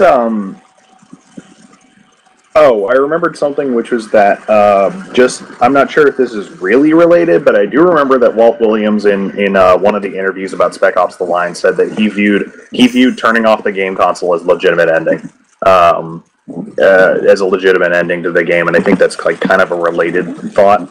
Although I think a more interesting version of that is like the idea is that like in Spec Ops: The Line, that it's just like you choose to keep shooting. Like, you choose to keep doing this thing that the game kind of says over and over again is horrible. And it doesn't seem like it's occurred to any players that, like, what would happen if you literally just sat there during one of those periods where you don't have to shoot at anything. This series of events would not keep progressing. You would not have to keep participating. You wouldn't have to force Walker to keep participating in this horrible event. You know, so that's, I mean, we can get into a bunch of, I'd say they're relevant topics, and all that sort of thing, but, that we could talk about the possibility of not engaging for a long-ass time as one of your choices in playing a video game. What's it called? What's it called? We're at 11:30 right now, so I guess we can go until around 12 o'clock, and then we can conclude around 12 o'clock. Sounds like a decent idea. With that. Okay, that's totally cool. So one, geez, I should have. I feel like because I've been playing Sonic Adventure a lot, and I feel like I should probably like I was watching a video about the Dreamcast, and I thought, man, like maybe I wish I was kind of around for the Dreamcast. It seems like a pretty cool system, but I never got the chance to, unfortunately, and that thing kind of crashed. But maybe I should see one day if I can get the chance to play some Dreamcast games. I guess it's actually kind of a really cool. I'm just thinking that's a really cool, interesting thing. I guess when it comes, non-engagement is weird. I don't. I feel like there's something about the Shenmue example. Maybe it's because I feel like I have this weird bias against Spec Ops Online, to be honest. Because usually when people talk about Shameplay, they tend to think of Spec Ops Online. But I mean, I guess something about the Shenmue example that I find particularly interesting. When I think about the Spec Ops Online example, I feel like what it comes down to, it does it in a way that again is Shameplay in the sense that it seems to keep sort of asserting my own agency in places that it probably isn't, right? So this idea that, well, you should have done something, and it's like, well, whose fault is it? Is it mine or is the game's fault, right? So there's the idea that, okay, well, is it on the game because the game is literally just a shooter? It didn't actually change these structures at all. It just kept the same structures and just puts this on me for like a number of hours, or is it my fault because I literally could have just turned off the game, right? And then I wouldn't have experienced the end of it, but at least I turned off the game in a sense. So but if I turn off the game, then technically I'm not really reading it as a full text. If I want to even be more annoying, I would probably go to Brendan Vance, who talks about, well, you can actually do a whole game without actually finishing it and all this stuff. So it's really it's really packed, is what I'm saying. Oh, geez, yeah, it's a packed thing, but non-engagement, I guess, was in that sense was interesting. When it comes to that thing too. Let's go. Well, actually, I think I might have an idea, which is like the idea that games offer forms of non-engagement through distractions, essentially. Like card games, like weird side quests that don't really have a lot of engagement with the game's main mechanics. I'm thinking of the card game. I'm thinking of the Chocobo side quest in FF7 and FF9. I think it might be worth investigating examples of those. As like, what are we doing when we do that? And aside from the gameplay rewards for doing so, why do we do them? Well, I figure it's important. I figure like one of the main tasks of a critic, particularly, is for themselves to sit there and be self-aware of their own processes. That's the point, right? Is that I could sit there and I see like, well, what am I doing here? So I ask questions like that. What am I doing? What is in front of me? What is going on? What is the game doing? Right, and those kind of things are trying to be observed and trying to pay attention, right? So the critic is attentive, right? So I can go to those kind of things. I guess in a sense, I guess because I've been thinking about temporality a little bit. I wrote a piece on racing games a few weeks ago. I wrote about Wave Race 64, and I remember writing particularly about this idea of, well, in racing games are very much interested in sublime. They're games that tend to sort of this idea that they're constant sort of rhythmic sort of bounces between this moment of sublime and uninterruption towards interruption of what is essentially sort of a call for precision, a call for a particular kind of attention, and then it loses our attention again, right? And we can contextualize this into the racetrack where we go in a straight line, and we feel the sort of speed of the straight line, and we reach the sort of sublime and the sort of pleasure of speed in the straight line. But then we have to stop, right? We have to sort of interrupt the sublime.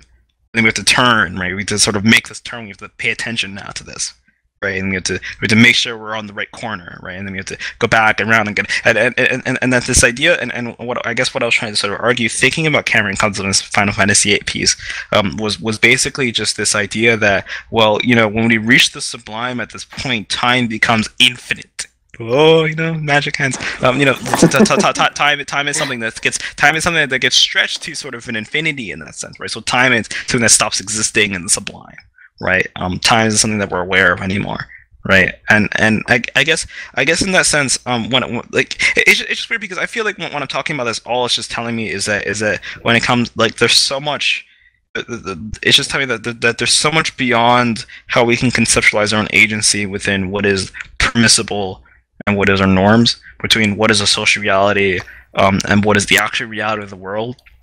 Because even then, when we think about the rules of the game, right? Which, I mean, the best thing to think about is, like, let's say a game where, like, you could only have particular borders, right? So that means that everything outside those borders don't exist in a particular sense, right? But then reality can be stretched in such ways that what isn't a rule, like where the rules actually are in themselves, probably isn't actually sufficient to really think about what those borders actually are, right? Because if I'm playing a racing game and there are rules, particularly of what doesn't exist around me, but if I can get to a state where time isn't even a thing anymore, right? Where time doesn't necessarily exist, because I'm in such a state of sublime, right? In the sense, like where are the rules then? You know what I mean? So, like, it just feels like, wow, like what we conceptualize as rules is something more than just what we can and can't do, which means that the borderlines of a game's reality has more to do than our own agency.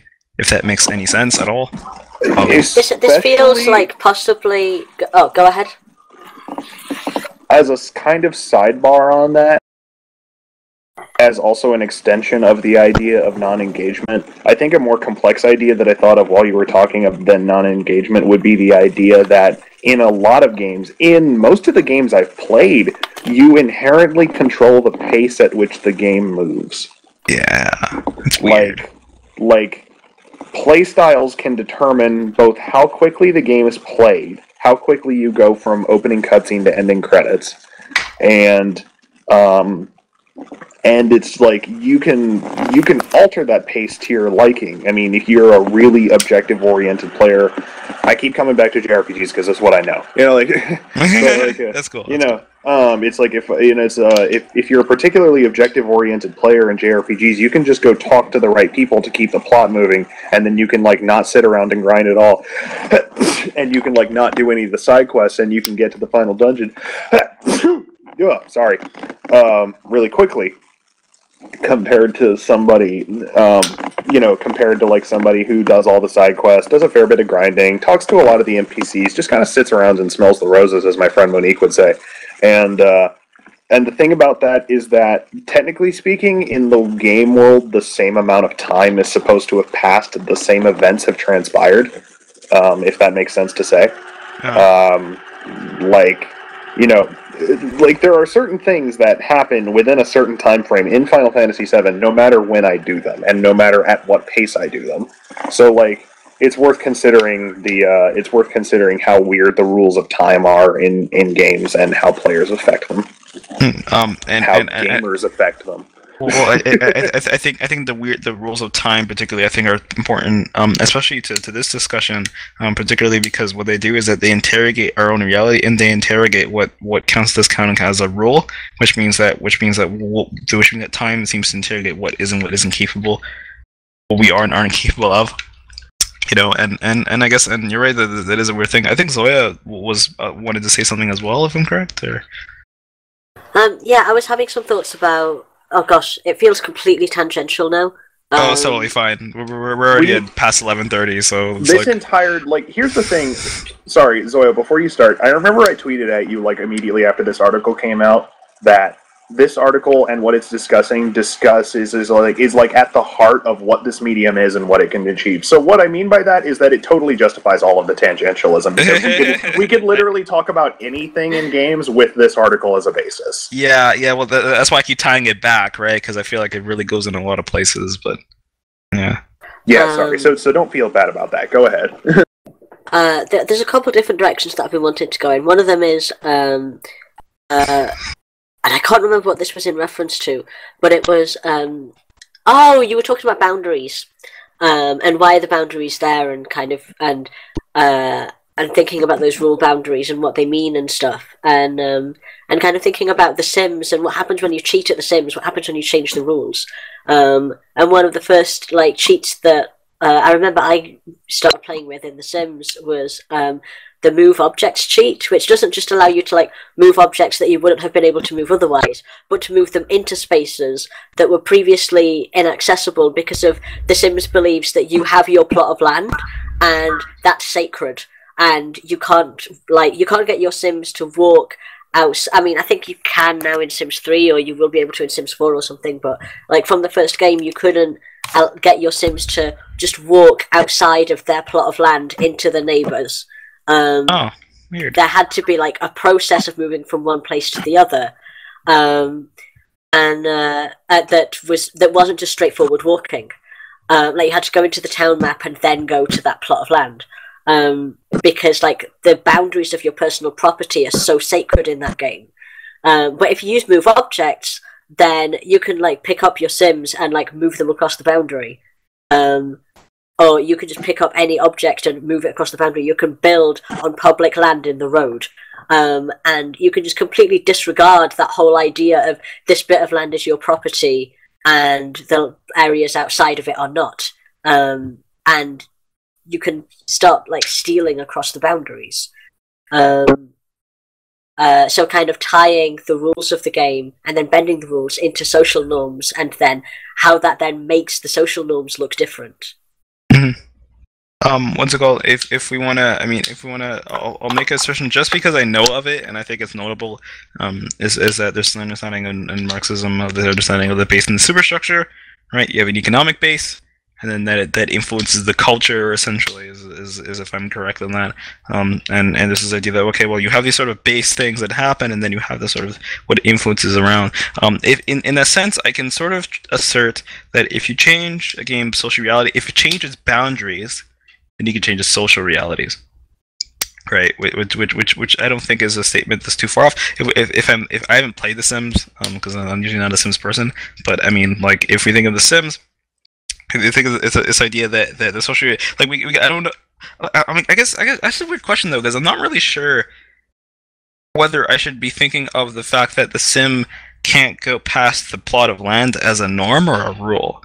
Is if that's the reality of the game itself, or whether this is because the Sim itself believes this to be wrong, or something particular like that. Because here's the thing: is that when we put rules in games, right, real actual boundaries that you can't cross in a digital game, that could be also influenced by norms, external norms of things, right? So the idea that you can't kill children in Fallout, for example, right? So if I can't kill children in Fallout, right, in that sense that means Fallout 3, in that sense we can mean that the idea of killing children in Fallout does not exist because I can't do it, right? And it's interesting to note when that kind of topic of can you kill children or can I install a cheat that allows me to kill children kind of comes up, where is there kind of this assumption sometimes on the part of gamers that, well, I can just, if it's an open world game and I have a gun, I should be able to shoot anybody. And kind of where the norms of gamer culture then like bounce up against the rules of a game. Yeah. So perhaps maybe it's a question of morality again, but I mean it's what's it called, this idea that this idea that even because I guess when the way that Masaki was, or I guess it was Matsunaga, one of the two, but we're asserting, this idea of, norms and rules. I guess the way I thought of it in my head when I first read it was this idea that you have rules So you have norms, and then you have rules containing the norms, right? So it's the idea of like, okay, well, one is sort of the external to the other, right? But then you start to realize, wait a minute, these norms in the game, in the digital game, can be influenced by outer rules. Sorry, the rules of the game can be influenced by outer norms, right? Which means that the boundaries, the existential boundaries of the video game, of the digital game, can be itself like actually encapsulated within larger social norms, right? External social norms, right? And so it's again that kind of weird thing where it's suddenly it becomes really difficult to figure out which one comes first, right? Yeah. Which becomes kind of weird. Which one happens before the other? It starts to become kind of like a chicken and egg problem too. Yeah. Maybe. Yes. Yeah, well, I mean, I guess it sort of feels that way if you think of stuff outside of the game. But even when you don't think of external stuff, like even when you think of the game in itself, like it's the idea that the game always reflects culture back, obviously, right? So in the sense, you see that influence in terms of the game. So even in the sense, the boundaries themselves are also something that's influenced by the culture. So like it becomes a sort of. So I guess we could think of norms and rules, perhaps. You know, as something that is constantly sort of, how do I put it? It's in flux, which actually pretty much sort of validates your argument that I'm sure that you were trying to make before with Tomodachi Life, right? Which is that norms and rules are in flux. They're more fluid than we think they are. They kind of go back and forth sometimes, right? Which I guess in that sense sort of vindicates what you were sort of basically talking about with Tomodachi Life, right? Which is the idea that okay, well, like sometimes these things sort of overlap as well, and sometimes and then it's kind of hard to take them out. The definition of what constitutes a rule being a little unstable. Matsunaga was pointing out that and he said himself, like, I'm not sure whether this counts as a norm, but.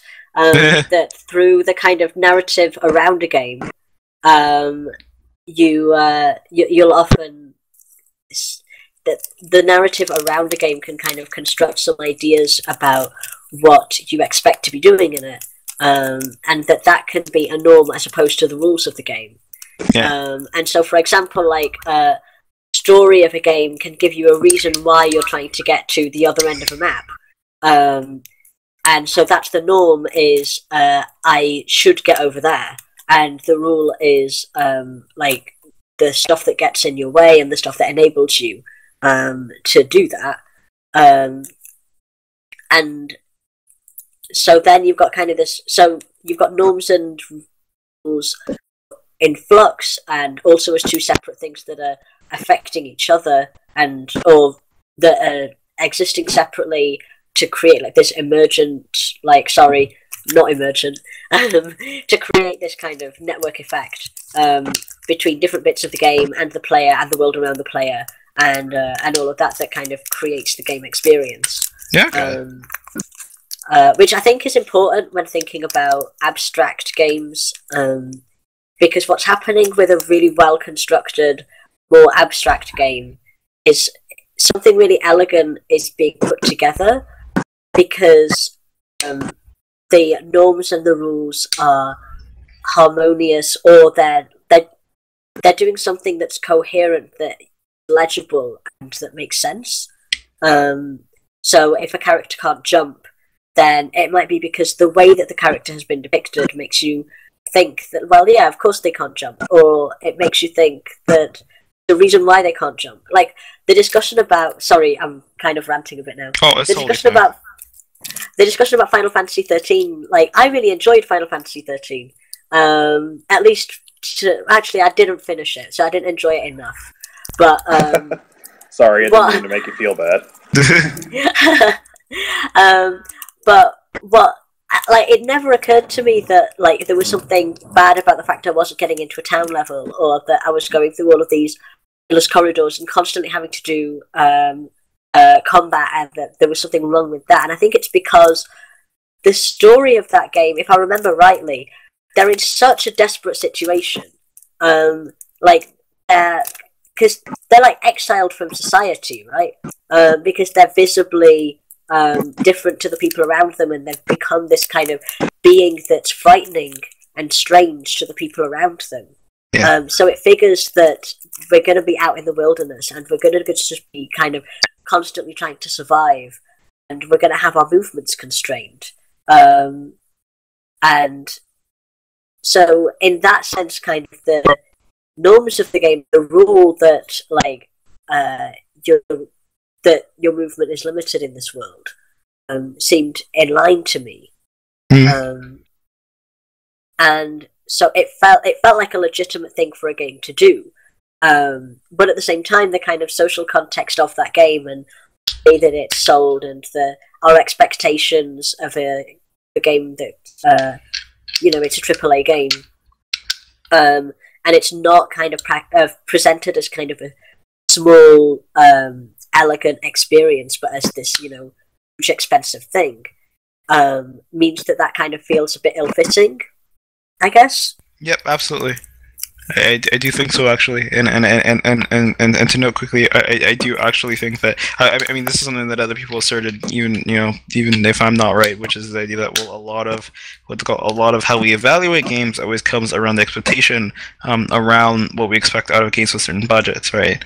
A AAA game is supposed to deliver a certain kind of entertainment experience, right? So as entertainment, that means that they have functions to fulfill. Right, and in that sense, that means that it influences the way we sort of try to evaluate them. In a sense, that means that certain things, a sort of harmony of things, I guess in a sense it becomes harder to parse, becomes harder to sort of accept. I guess is the way that I normally put it. Yeah. And I was. Oh no, go on. Sorry. Oh no, it was fine. You can go. It's okay. I was reviewing a game this week called 9-0. And I really didn't like it, and my big problem with it was it didn't seem to like it. A lot of content seemed to have been put together with very little enthusiasm. Like there hadn't been the same amount of like investment in, and I think it has a lot of potential as a visual novel, but it's a visual novel with a dungeon crawler attached, and the dungeon crawling side of it is it's cheaply thrown together, but not in a way that's kind of... I feel like if they cared, they would have done it in an elegant, minimalistic way. But just by nature of it being attached to this other side of the game that's totally different and looks different and feels different and operates differently and has different rules and stuff, they end up in a really difficult situation where it's inconsistent and... it seems to be done with very little care. And then even the visual novel side of it, there's lots of content thrown together in there, and lots of dialogue, but not all of it matters. Not all of the dialogue matters. Not all of the dialogue matters in terms of what people are actually saying, and not all of it matters in terms of not all of it's voice acted. Some of it is, some of it isn't. And so then I'm like, why am I sitting through this if you couldn't be bothered to voice act it? And I kept coming back to this game didn't have to have all of these features, but for some reason they felt obligated to put it all in. Like they felt obligated to have 3D dungeons, even though they clearly didn't have the resources to do good 3D art. And they felt obligated to have all of these hours and hours and hours of content when they clearly don't care about every minute that they've created. But there's this expectation because it's a game for it's a game for the PS Vita that is being sold as a boxed product at a particular price point. I think there's this expectation that it has to have 3D and it has to last a certain length of time, and so there's this kind of lack of enthusiasm of, well, we've got to do this then, and we've got to give it all of these capabilities, even though it hasn't been brought in line with the rest of the game in an elegant way. So, what's it called? A lot of that is actually pretty much, I mean, at least for me, a lot of that is, I feel like a lot of the sort of straightforwardly sort of comes down to a lot of games that feel the pressure to sort of mash up a kind of standard, a standard that I don't have much value for personally. I don't hold very high, but it's a standard that everyone else holds very, very high, and it's a standard that I think causes a lot of issues when it comes to how people make games. how people do business within labor and games, stuff like that, and then cause a lot of problems, right? Because you need a game to do a certain thing and look a certain way, and then that means that a lot of sacrifices have to get made. That usually, ones that cost people sort of time, and a lot of it usually they're right. When it comes to people who make stuff, right? Which is always really unfortunate, to be honest. This thing though, what I'm interested though, thinking about that, we have about 8 minutes left. I will note, but what's it called? One thing that I guess I'm somewhat interested in is the idea that in the case of a game where you can deliberately tell this, right? So in a case where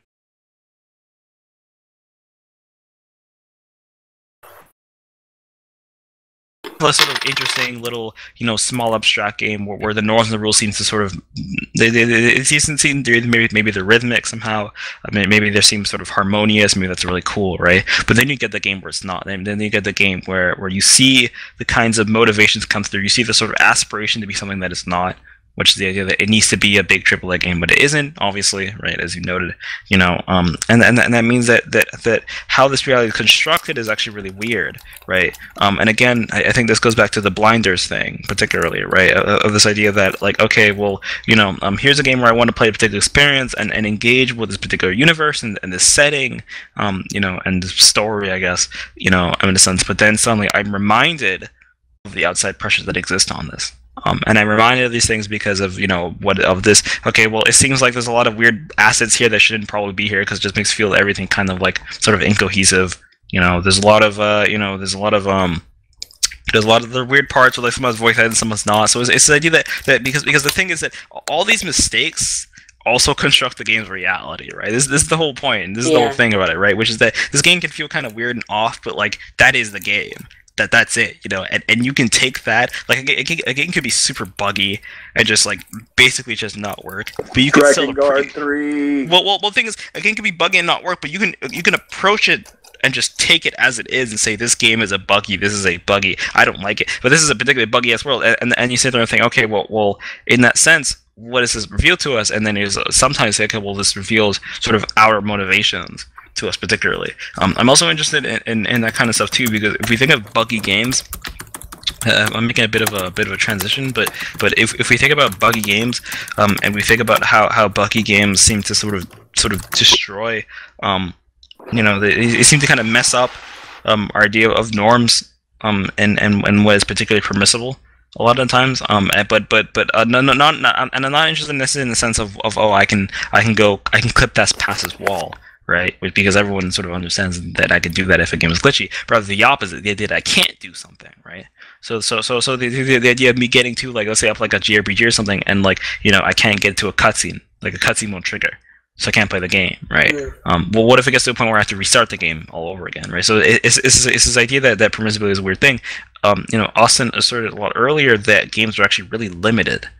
I want to make sure I remember that, because I want to keep that in mind whenever I approach something, which is that games are actually particularly very, very much limited in what they are, in that sense, and that's how they construct their reality, is by eliminating particular things. I'm kind of going a lot of places, I guess I'm just sort of musing on a lot of things, but I mean we have 4 minutes left in this incredibly long but super fun talk. I want to know if anyone else has anything they want to note as their sort of concluding statement. I'll revisit what I said earlier about how this article has transformed my understanding of Xenogears, and the thing about it is that I guess I'm playing Xenogears, and I am now playing it with an appreciation for the fact that Xenogears' forms of engagement are slightly subversive to the genre it comes from. Xenogears is a lot more interested in text and platforming than it is in battles. Text is obviously a main form of engagement in JRPGs, but there's forms of world interaction that it likes better than combat, and combat is kind of at the center of the JRPG. And so I think I'm going to keep noting that as I play Xenogears and try and incorporate that into any criticisms I make of the game. Yep. Zoe, is there anything particular that you want to note? I think what Iris just said in the chat was really resonant and really succinct. that there are only permissions, no liberty. That actually is really good. That kind of summarizes a lot of what I've been trying to communicate. I think, I have this skepticism. Yeah. I have the skepticism towards something, and then you realize, oh wait, there's actually only permissions towards everything. In that sense, right? There really is no freedom, but rather what I am and what I'm permitted to do. In that sense. So, yeah, I'm really interested lately in kind of the idea of a lot of our commercial lives as being about paying for permission to do something. Yeah. And I think that dominates games, but it's also there in a lot of other things. Like you think about just social life, like going to a bar is about paying for permission for like a set number of things that we associate with alcohol. Like lots and lots of different things are about paying for permission, which seems very strange because we're physically like there's like the set of things that we're physically able to do, but we will go out of our way to pay someone else for the permission to do them, because social reality is so important, and that's what games are. What's it called? There is. I think there's. I'm trying to remember something that I remember I wanted to. Something that I sort of wanted to assert before. I'm trying to remember it. Abstract games are really important. What's it called? Games are probably inherently abstract. I'm pretty sure games are really. The games have a pretty like strong relationship with abstract art. I think so. The more I read about abstract art, the more that I come to this conclusion. Games are probably, and I know it's bad to make like big statements on games and what games are, but I think there's a very strong connection between games and the idea of what is not representational, inherently. And I think if anything to take from this piece, it is understanding that what games are is the idea of constructing a reality, through in itself all these limitations that we seem to have, and we could also say that perhaps games also in some way particularly remind us. And maybe we don't want games to do this. Maybe we try to push away from sort of the truth of, games seem to push us this truth. We want something else. We want games just to do another thing, which is the idea of reminding us particularly of how limited actually we are in our regular lives, right? Which is the idea that in real life we also have no freedom, only permissions, right? In games, we have no freedom, only permissions. Sometimes we actually do have freedoms, but there are also rules in games. Sometimes we'll push those rules, particularly, but it was for so long. How much can we push them? I don't know. Sometimes some games are really big. We could do a lot of stuff, but we can't do small little things, right? So in a sense, maybe we're not as free as we think we are. Right? I'm just kind of, sort of summarizing some of our stuff, you go, and then I got one more thing. So I already went. What's it called? He already talked about. He already went through his examples. Sorry. Yeah. But I mean, I guess that's my thing about it, which is I think it's worth thinking about what in itself represents like what is the relationship between games and how they represent our own particular lives in terms of what truths what are the truths that games reveal to us through what we're able and not able to do, right? I think is a good question to ask, particularly. What are the things we find that when we sort of open the blinds, in a sense, of when we play games and when we think about ourselves, and this idea also of games making us self-aware, right? Which is that when we think of the way norms and permissibility, norms and rules sort of constructed, sometimes we happen where games reflect our own actions, our own behaviors, and our own ideology back to ourselves. Sometimes through kind of training our impulses in certain directions. So I think that's worth noting, but I'll let you conclude, Austin, with what you want to say. You said that games have a close relationship with abstract art. I claim that games have a close relationship with existentialism. Thank you. Good night. All right. What's it called? That's cool. This has been a late talk with myself, Austin Howe, and Zoya Street. Thank you for joining us. Thank you, Zoya. Thank you so much. Thank you. This was really great. Yeah, geez. I mean, wow. Yeah. So, I mean, we did this. We did this for a while. We did a late night chat, and it's super cool. And I'm really happy that we can close out our last panel this way. I'm really glad we could have done that. That's awesome. Yeah. So I mean, thank you. I mean, if you're watching this, thank you very much for sticking around and watching this with us. It was really, really cool.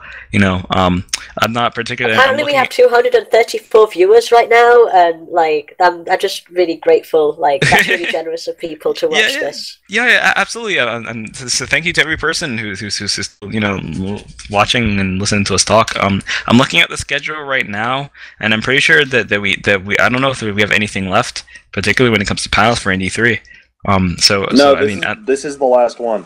Yeah, well, it's the thing. I mean, I don't know. I know I heard about some other things. I don't know idea, but I guess now there's some other stuff we're trying to throw together last. I guess there's some last minute stuff, but I mean, until that stuff is confirmed and for real, we can. I think I'll assume that this is particularly kind of our last panel, at least our last like major planned panel.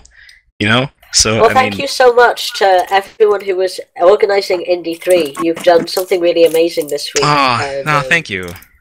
Thank you, Iris. No, seriously. No, sorry, Zoya. Sorry, I was looking at Iris's name. Thank you, Zoya. Yeah. So I mean, again, we're thanking everybody, but it's only just because like it really is the people who watch and the people who do the panels, the people who submit us their stuff that make this event. Honestly, and I mean, yeah, geez, you know. So I mean. What else can I say? I guess this is the last panel, and we ended it with something really, really cool. You have been, this week, from Monday to Saturday, you have been watching IndiE3 2014, and we're going to close off, and we're not going to be right back, because this is our last panel, from what I know. So, goodbye, good night, have a great day, we love you. Take care.